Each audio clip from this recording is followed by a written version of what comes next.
ಈಗ ಒಂದು ಬಾವಿ ಇದೆ ಅನ್ಕೊಳ್ಳೋಣ, ಬಾವಿಗೆ ಈಜಾಡಕ್ ಹೋಗಿದ್ದೀರಿ ನೀವು. ಬಾವಿಗೆ ಈಜಾಡಕ್ ಹೋದಾಗ ನೀವು ಇಲ್ಲಿಂದ ನೀರೊಳಗಡೆ ಜಿಗಿತಾ ಇದ್ದೀರಿ.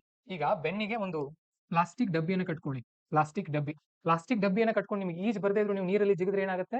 ತೇಲ್ತೀರಿ ನೀವು. ಯಾಕೆ? ಆ ಪ್ಲಾಸ್ಟಿಕ್ ಡಬ್ಬಿಯ ಗುಣ ಏನಂತ ಅಂದ್ರೆ ಮನುಷ್ಯನನ್ನ ತೇಲ್ಸೋದು. ಅದು ಬಾಯಿ ಮತ್ತೆ ಕ್ಲೋಸ್ ಇರ್ಬೇಕು ಅದ್ರದ್ದು. ಮನುಷ್ಯನನ್ನ ತೇಲ್ಸೋದು ಇದರ ಗುಣ. ಈಗ ಈ ಸಂದರ್ಭದಲ್ಲಿ ಏನಿದೆ, ನಿಮಗೆ ಈಜು ಬರಲ್ಲ. ಇನ್ನೊಂದು ಸಂದರ್ಭ ತಗೊಳ್ಳೋಣ. ಇನ್ನೊಬ್ಬ ವ್ಯಕ್ತಿ ಇದ್ದಾನೆ, ಎಕ್ಸ್ಪರ್ಟ್ ಇದ್ದಾನೆ ಈಜುದ್ರಲ್ಲಿ, ತುಂಬಾ ಎಕ್ಸ್ಪರ್ಟ್. ಇವೊಂದು ತೂಕ ಒಂದು 70 ಕೆಜಿ ತೂಕ ಇದೆ. ಈತನು ಕೂಡ ನೀರಿಗೆ ಜಿಗಿತಾನೆ. ನೀರಿಗೆ ಜಿಗಿಯುವಾಗ ಹಾಗೆ ಜಿಗಿಯೋದಿಲ್ಲ, ಒಂದು 100 ಕೆಜಿ ಕಲ್ಲನ್ನ ಕಟ್ಕೊಂಡು ಜಿಗಿತಾನೆ. ಈತ ಎಕ್ಸ್ಪರ್ಟ್ ಈಜೋದ್ರಲ್ಲಿ 100 ಕೆಜಿ ಕಲ್ಲನ್ನ ಕಟ್ಕೊಂಡು ಜಿಗಿದಾಗ ಏನಾಗುತ್ತೆ? ಬಾವಿನಲ್ಲಿ ಈಜ್ತಾನೆ ಪ್ರಯತ್ನ ಪಡ್ತಾನೆ, ಆದ್ರೆ ಅವ್ನ ಶಕ್ತಿ ಸಾಕಾಗೋದಿಲ್ಲ, ಕೊನೆಗೆ ಮುಳುಗಿ ಬಿಡ್ತಾನೆ. ಸೊ ಈ ಪ್ಲಾಸ್ಟಿಕ್ ಡಬ್ಬಿ ಏನಿದೆಯಲ್ಲ, ಇದೇ ಪಾಸಿಟಿವ್ ಎನರ್ಜಿ. ಈ 100 ಕೆಜಿ ಕಲ್ಲು ಏನಿದೆಯಲ್ಲ, ಇದೇ ನೆಗೆಟಿವ್ ಎನರ್ಜಿ. ನೀವೇ ಥಿಂಕ್ ಮಾಡಿ, ನೆಗೆಟಿವ್ ಎನರ್ಜಿ ನಿಮ್ಮ ಬಳಿ ಇದ್ರೆ ನೀವು ಮುಳುಗಿ ಹೋಗ್ಬಿಡ್ತೀರಿ. ಯಾವುದೇ ಕಾರಣಕ್ಕೂ ನಿಮ್ಮ ಬಳಿ ನೆಗೆಟಿವ್ ಎನರ್ಜಿ ಇರೋದು ಬೇಡ. ಅದು ಭೌತಿಕವಾಗಿ ಆಗಿರಲಿ ಅಥವಾ ಮಾನಸಿಕವಾಗಿ ಆಗಿರಲಿ ಅಥವಾ ವ್ಯಕ್ತಿಗಳೇ ಆಗಿರಲಿ, ಎಲ್ಲರಿಂದ ದೂರ ಇದ್ಬಿಡಿ, ನೀವು ಪಾಸಿಟಿವ್ ಆಗಿರಿ.